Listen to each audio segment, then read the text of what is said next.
At the age of 20, Taylor Allison Swift, an American singer-songwriter and multiple Grammy Award winner, became the youngest artist in history to win Album of the Year at the Grammy Awards. Swift received the 2011 Woman of the Year award from Billboard.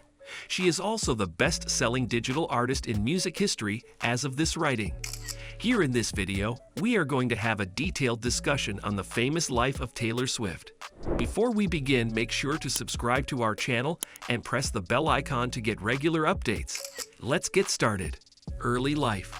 On December 13, 1989, in Reading, Pennsylvania, Andrea Finlay, a former marketing professional, and Scott Kingsley Swift, a financial planner, welcomed Taylor Allison Swift into the world. She has some Scottish, Irish, Welsh, and Italian ancestry in addition to English and German ancestry. She was given the name James Taylor because her mother thought it would help her become a successful businesswoman if she had a gender-neutral name. Taylor was raised on an 11-acre Christmas tree farm in Montgomery County, Pennsylvania, for most of her early years. Her family relocated to Wyomissing, Pennsylvania, when she was 9 years old, and she attended Wyomissing Area Junior/Senior High School as well as West Reading Elementary Center. Summers were spent by Taylor at her parents' Jersey Beach vacation house. English horseback riding was her first pastime. When Swift was 9 months old, her mother put her on a saddle, and she went on to compete in horse events. Career beginning. She began her interest in musical theater at the age of 9, appearing in productions of The Sound of Music, Annie, Grease, and Bye Bye Birdie, put on by Berks Youth Theater Academy. She routinely made the trip to New York City for acting and vocal training. But after trying out for jobs in New York for a few years without receiving any, she developed an interest in country music. When Taylor, just 11 years old, performed a cover of LeAnn Rimes' Big Deal at a local talent competition, she was granted the chance to open for Charlie Daniels at an amphitheater in Strawstown. This came about after numerous efforts. Swift's love of country music set her apart from her peers in middle school. She wrote her first song, Lucky You, at the age of 12 after learning how to play 3 chords on a guitar from a computer repairman. Her poem Monster in My Closet had won her a national poetry competition, but she was now concentrating on songs. At the age of 14, she signed an artist development contract with RCA Records and relocated to Nashville.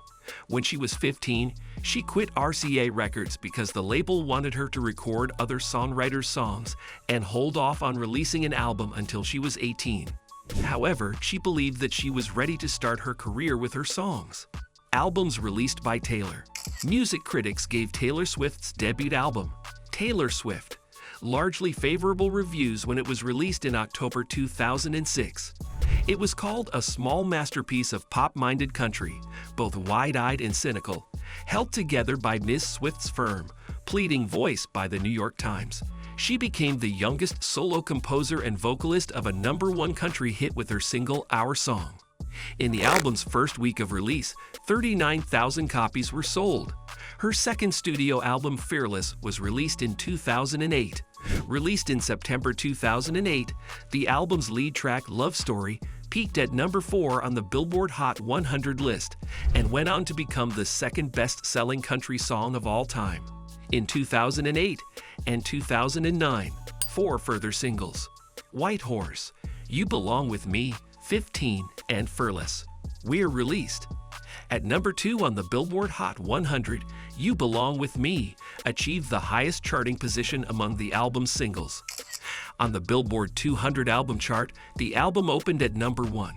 It was Swift's best-selling album of 2009 and a major crossover hit.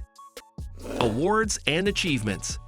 In September 2009, she became the first country music artist to win an MTV Video Music Award when You Belong With Me was named Best Female Video.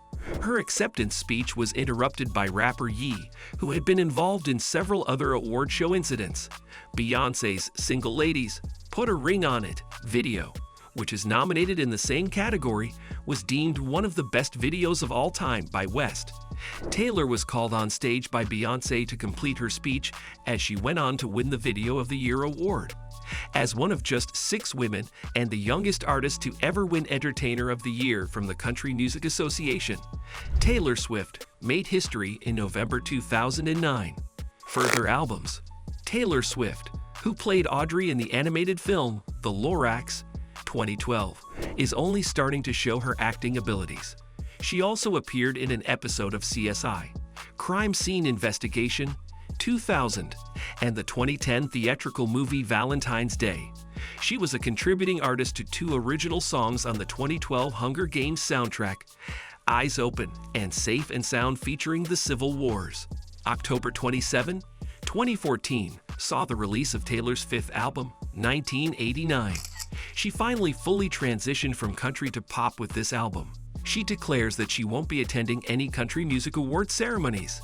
The album, which bears her birth year, has a more electronic feel and is reminiscent of the 80s in certain ways. Personal life: since she was a young child, Taylor Swift has maintained public scrutiny over her personal life. Although she frequently discusses previous relationships in her songs, specifics are mostly kept confidential. She's dated several celebrities, including Taylor Lautner, Harry Styles, and Joe Jonas. Some of these relationships have inspired successful music. She has been connected to actor Joe Alwyn more recently, and the two have been able to keep their relationship more discreet. What is Taylor Swift's total net worth? Forbes stated that Taylor's net worth was $280 million back in August 2017. Then, in June 2023, Forbes reported that she had risen from $365 million in 2020 to $740 million in net worth. As of February 2024, what about now? Taylor's official net worth, according to Bloomberg, is $1.1 billion. Controversies: Swift's controversies continued as she took part in a widely publicized civil trial in August 2017, after former radio host David Mueller sued the singer, her mother, and a promoter, claiming that Swift had falsely accused him of sexually groping her in 2013 during the taking of a photograph and thus destroyed his career. She countersued, maintaining that the assault had taken place. At the trial, Swift was removed from Mueller's suit, and the other 2 defendants were found not liable as the jury found in favor of Swift's countersuit. Shortly thereafter, Swift released the hit song, Look What You Made Me Do, and her album Reputation became the top-selling American LP of 2017. In 2018, Swift left Big Machine and signed with Republic Records and Universal Music Group.